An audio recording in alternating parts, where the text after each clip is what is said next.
विरोधकांमध्ये परस्पर एवढा समन्वयाचा अभाव आहे की त्यांच्यातच आपसात फार गोंधळाची परिस्थिती आहे आणि ती गोंधळाची परिस्थिती पाहिली तर त्यांच्या मतदारांना नेमकं काय करावं हेच त्यांना समजत नाहीये.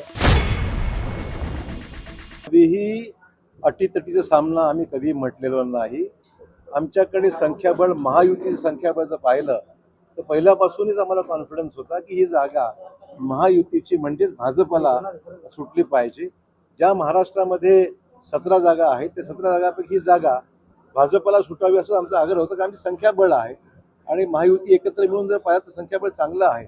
त्यामुळे मला खात्री आहे की महायुतीचे आणि भाजपचे आपले उमेदवार अमरनाथ राजूरकर चांगल्या मताधिक्याने या ठिकाणी निवडून येतील अशा प्रकारची परिस्थिती आहे. महाविकास आघाडीचा जो उमेदवार आहे त्याच्याबाबत संभ्रम आहे, कारण काँग्रेसचे जे उमेदवार त्यांनी माघार घेतली. रामदास पाटील यांनी सांगितले की वंचित बहुजन आघाडीच्या उमेदवाराला मतदान करा. विरोधकांमध्ये परस्पर एवढा समन्वयाचा अभाव आहे की त्यांच्यातच आपसात फार गोंधळाची परिस्थिती आहे आणि ती गोंधळाची परिस्थिती पाहिली तर त्यांच्या मतदारांना नेमकं काय करावं हेच त्यांना समजत नाहीये आणि म्हणून वेगळी वक्तव्य आपण पाहतोय. नेते वेगवेगळ्या टोनमध्ये बोलतायत आणि म्हणून मला वाटतं की त्यांच्यातली असलेली गोंधळाची परिस्थिती, महायुतीचं जबरदस्त गठबंधन महाराष्ट्रामध्ये आणि तिन्ही पक्षांचे असलेलं एक सामंजस्य, यातून आमच्या सर्व जागा 16च्या आमच्या 17 जागापैकी 6 जागा बिनविरोध झाल्या. 11 जागा ज्या आहेत उर्वरित 11 जागा सुद्धा चांगलं यश आम्हाला महाराष्ट्रात मिळणार आहे. उद्धव ठाकरेंचं नेतृत्व कमी पडते का? कारण दुसऱ्यांदा शिवसेनेत प्रमुखता पाहायला मिळते. खासदारांचा एक गट त्यांच्याकडे विधानसभा विषय आम्हाला त्यात काही स्वारस्य नाही आहे. मग ते शिवसेनेमध्ये जे अंतर्गत जे काही सुरू आहे त्यांचे जे खासदार आता वेगळा गट स्थापन करण्याच्या एकंदरीत हालचाली दिसत आहेत, त्यामुळे हा त्यांचा इंटरनल विषय, आमचं काही त्याच्यात रोल नाहीये किंवा आमचं काही त्याच्यामध्ये. परंतु निश्चित या सगळ्या गोंधळाचा परिणाम या स्थानिक स्वराज्य सगळ्याच ठिकाणी झालेला आहे. आजचे विरोधक गोंधळलेले असं वाटतं. माझी नीती काहीच नाही. मी पक्षाचा एक कार्यकर्ता म्हणून काम करत आहे आणि जे काय घडतंय ते आपोआप घडतंय, जे आम्हाला पोषक होत आहे. या सर्व भूमीमध्ये भाजपाची एक सावध भूमिका आहे. सगळे नेते मंडळी हे त्यांचा अंतर्गत वाद असल्याचं बोलत आहेत. बरोबर आहे. त्यांच्या अंतर्गत काय विषय आहेत आम्हाला माहित नाही आणि त्यामुळे त्यांच्यावर निष्ठा ठेवणारे जे खासदार होते त्यांनी वेगळी भूमिका घेतलेली स्पष्टच झालेलं आहे.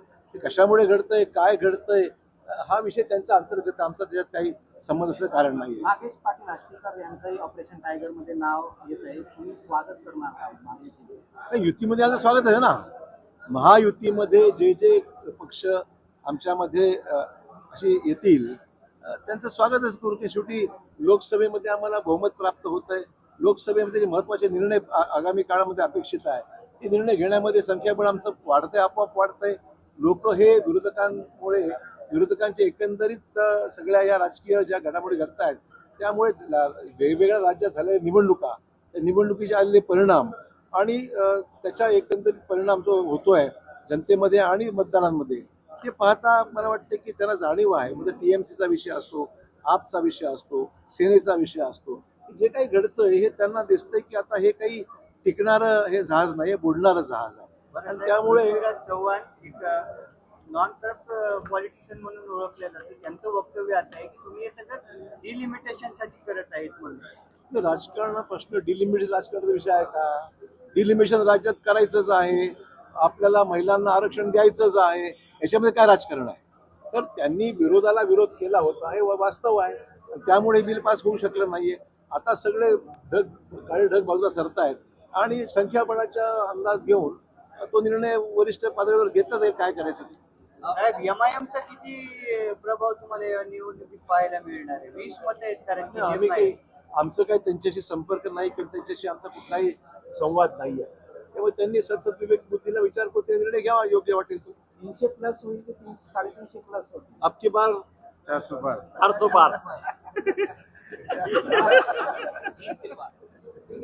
ज्या गोष्टी मुख्यमंत्र्यांच्या अखत्यारीत असतात ही भाष्य करणं उचित नाही आहे. हा निर्णय वरिष्ठ पातळीवर जे जे योग्य ते घेतीलच. थँक्यू. कधीही अटीतटीचा सामना आम्ही कधी म्हटलेलो नाही. आमच्याकडे संख्याबळ महायुतीचं संख्याबळ जर पाहिलं तर पहिल्यापासूनच आम्हाला कॉन्फिडन्स होता की ही जागा महायुतीची म्हणजेच भाजपला सुटली पाहिजे.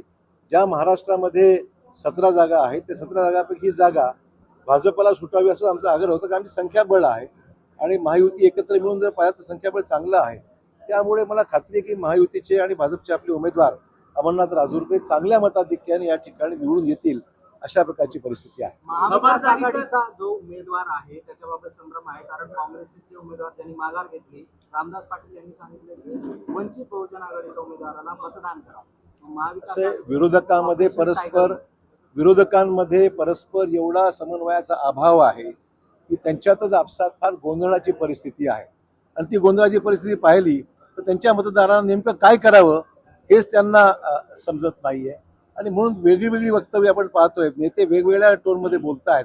आणि म्हणून मला वाटतं की त्यांच्यातली असलेली गोंधळाची परिस्थिती, महायुतीचं जबरदस्त गठबंधन महाराष्ट्रामध्ये आणि तिन्ही पक्षांचे असलेलं एक सामंजस्य, यातून आमच्या सर्व जागा 16च्या आमच्या 17 जागापैकी 6 जागा बिनविरोध आल्या. 11 जागा ज्या आहेत, उर्वरित 11 जागा सुद्धा चांगलं यश आम्हाला महाराष्ट्रात मिळणार आहे. उद्धव ठाकरेंचं नेतृत्व कमी पडते का? कारण दुसऱ्यांदा शिवसेनेत प्रमुखांना पाहायला मिळते. खासदारांचा एक गट त्यांच्याकडे विधानसभा विषय आम्हाला त्यात काही स्वारस्य नाही आहे. मग ते शिवसेनेमध्ये जे अंतर्गत जे काही सुरू आहे, त्यांचे जे खासदार आता वेगळा गट स्थापन करण्याच्या एकंदरीत हालचाली दिसत आहेत, त्यामुळे हा त्यांचा इंटरनल विषय, आमचं काही त्याच्यात रोल नाहीये किंवा आमचं काही त्याच्यामध्ये. परंतु निश्चित या सगळ्या गोंधळाचा परिणाम या स्थानिक स्वराज्य सगळ्याच ठिकाणी झालेला आहे. अशोक चव्हाण नीतीमुळे आजचे विरोधक गोंधळलेले असं वाटतं घडलं. माझी नीती काहीच नाही. मी पक्षाचा एक कार्यकर्ता म्हणून काम करत आहे आणि जे काय घडतंय ते आपोआप घडतंय, जे आम्हाला पोषक होत आहे. या सर्व भूमीमध्ये भाजपाची एक सावध भूमिका आहे. सगळे नेते मंडळी हे त्यांचा अंतर्गत वाद असल्याचं बोलत आहेत. हे बरोबर आहे. त्यांच्या अंतर्गत काय विषय आहेत आम्हाला माहित नाही. आणि त्यामुळे त्यांच्यावर निष्ठा ठेवणारे जे खासदार होते त्यांनी वेगळी भूमिका घेतलेली स्पष्टच झालेलं आहे. ते कशामुळे घडतंय, काय घडतंय, हा विषय त्यांचा अंतर्गत, आमचा त्याच्यात काही संबंधाचं कारण नाही. नागेश पाटील आष्टीकर यांचंही ऑपरेशन टायगर मध्ये नाव येत आहे. तुम्ही स्वागत करणार आहात? युतीमध्ये आलं स्वागत आहे ना. महायुतीमध्ये जे जे पक्ष आमच्यामध्ये असे येतील त्यांचं स्वागतच करू. की शेवटी लोकसभेमध्ये आम्हाला बहुमत प्राप्त होत आहे. लोकसभेमध्ये जे महत्त्वाचे निर्णय आगामी काळामध्ये अपेक्षित आहे, ते निर्णय घेण्यामध्ये संख्याबळ आमचं वाढतंय, आपोआप वाढतंय. लोक हे विरोधकांमुळे, विरोधकांच्या एकंदरीत सगळ्या या राजकीय ज्या घडामोडी घडत आहेत, त्यामुळे वेगवेगळ्या राज्यात झालेल्या निवडणुका, त्या निवडणुकीचे आलेले परिणाम आणि त्याचा एकंदरीत परिणाम जो होतोय जनतेमध्ये आणि मतदारांमध्ये, ते पाहता मला वाटतं की त्यांना जाणीव आहे. म्हणजे TMCचा विषय असो, आपचा विषय असतो, सेनेचा विषय असतो, जे काही घडतंय हे त्यांना दिसतंय की आता हे काही टिकणारं हे जहाज नाही, बुडणारं जहाज आहे. आणि त्यामुळे चव्हाण एक नॉन करप्ट पॉलिटिशियन म्हणून ओळखले जाते. त्यांचं वक्तव्य असं आहे की तुम्ही हे सगळं डिलिमिटेशन साठी करत आहेत म्हणून. राजकारण प्रश्न डिलिमिटेशन राजकारणाचा विषय आहे का? डिलिमिटेशन राज्यात करायचंच आहे, आपल्याला महिलांना आरक्षण द्यायचंच आहे, याच्यामध्ये काय राजकारण आहे? तर त्यांनी विरोधाला विरोध केला होता हे वास्तव आहे. त्यामुळे बिल पास होऊ शकलं नाहीये.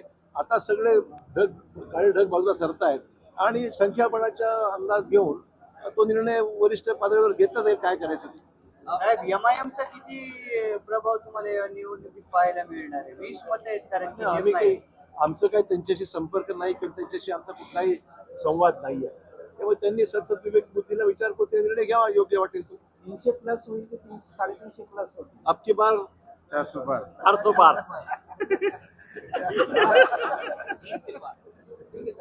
ज्या गोष्टी मुख्यमंत्र्यांच्या अखत्यारीत असतात ती भाष्य करणं उचित नाही आहे. हा निर्णय वरिष्ठ पातळीवर जे जे योग्य ते घेतीलच. थँक्यू.